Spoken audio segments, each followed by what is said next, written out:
இது அடிப்படையா இல்ல குண குகையான்னு தெரியல. ச்சே, எரிச்சலா வருது. ஏடி முப்பாத்தா, வீட்டுக்கு அம்மா வராங்க. அம்மா அம்மா எங்க அம்மாவா வராங்க. ஏடி மாமா எங்க அம்மா வராங்களா? சொல்லவே இல்ல எங்க அம்மா. காலையில இருந்து இப்ப வரைக்கும் எங்க அம்மா தான் பேசிட்டு இருந்தேன். ஒத்த வார்த்தை சொல்லல, உங்களுக்கே ஃபோன் பண்ணி சொன்னாங்க. ஏதோ சர்ப்ரைஸா இருக்கும். ஏய் இருடி. ஆமா மாமா இருங்க, மறந்துடுவேன். முதல்ல சிக்கன் எடுத்துக்கோங்க, 10 முட்டை வாங்கிக்கோங்க, கொஞ்சோண்டு மட்டன் வாங்கிட்டு வந்துருங்க, சரியா? ஏடி முப்பாத்தா, இது கனவா நினைவா? எங்க அம்மா வீட்டுக்குள்ள இருந்தாலே நொய் நொய்னு திட்டிட்டு இருப்ப. 2 நாள் எங்க அக்கா வீட்டுக்கு போனதுக்கா இவ்வளோ பாசம்? ஓ உங்க அம்மாவுக்கா? மொட்டையா அம்மானா எனக்கு எப்படி தெரியும்? இப்போ என்ன சிக்கன் மட்டனுக்கு அவசரம்? உங்க அம்மா ஒண்ணுமே திங்காம தான் வராங்களா? நீங்க வேற அடுப்படையில் ஊர்பட்ட வேலையை விட்டுட்டு இங்க நின்று வெட்டினா பேசிட்டு இருக்கேன். அடிப்பாவி, உங்க அம்மாவுக்கு தான் சிக்கன் மட்டனா? எங்க அம்மானா உனக்கு அப்படி இருக்குது? அம்மா அம்மா சொல்லுடா, என்ன இப்பதான் தோசை ஊத்தி கொடுத்த? சாப்பாடு செய்ய லேட் ஆகும். நொய் நொய் அம்மா வெளிய போய் விளையாடு போ. அம்மா அப்பா ஆச்சி வராங்கன்னு சொன்னாங்களே, எப்ப வராங்க? அது எங்க அம்மா இல்ல, உங்க அப்பாவோட அம்மா. அந்த ஆச்சி தாமா கேக்குற? பாத்து 2 நாள் ஆச்சாக்கு. ஆச்சிய ரொம்ப மிஸ் பண்றேன். எதுக்கு மாடிச்சீங்க? ஏண்டா எங்க அம்மானா உங்களுக்கு யாருக்கு நடமா போச்சு? ஆச்சிய மிஸ் பண்றாரா?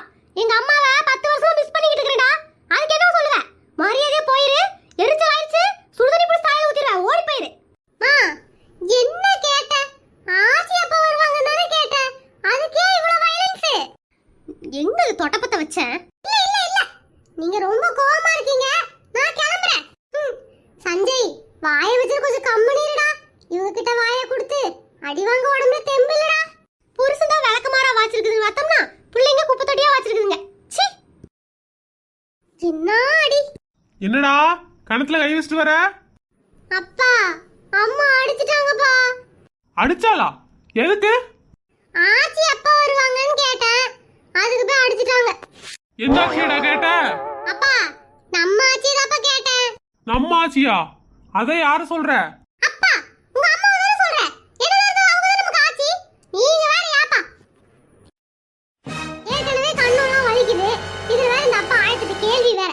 டேய் மகனே, என் அறிவு கண்ணை திறந்துட்டடா. 1000 தான் இருந்தாலும் உங்களுக்கு சோறு போட்டு வளர்க்கறதுல தப்பே இல்லடா.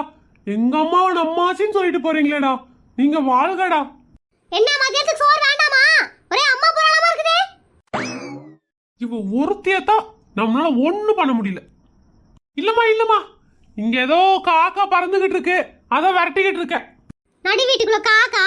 யார்கிட்ட காது குத்துறீங்க? மாமா, உங்ககிட்ட எல்லாம் காது குத்த முடியுமாமா? நீ ஏன் ஒரு நாளைக்கு 10 பேருக்கு குத்திக்கிட்டு இருக்கிற? எதுக்குமா வம்பு? நீ வாடிக்கு வேலையை பாரு, எனக்கு வேலை இருக்கு, நான் போய் பாக்குறேன். அதை போய் பாருங்க, வெட்டியா நின்னு பேசிட்டு இருக்காதீங்க. ஒவ்வொரு நாளும் இவ்வளவு வச்சு வாழ்றதே பெரிய வேலையா இருக்கும் போலயே. மக்களே, ஒருதலை ராகம் என்ன ஆச்சுன்னு எல்லாரும் கேட்டீங்க. மதுவும் ஊருக்கு போயிருக்கா. வந்ததும் ஒருதலை ராகத்தை பார்க்கலாம். அப்புறம் ஒருதலை ராகம் மட்டும் இல்ல, எங்க வீட்டுல நடக்கிற ஆலப்பறையும் பார்க்கலாம். நிறைய பேர் குஷ்பகா, உமா எல்லாத்தையும் மிஸ் பண்ணேன்னு சொன்னாங்க.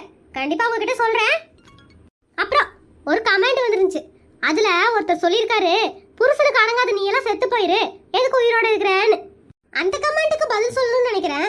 அதனால இப்ப சொல்லிடலாம்.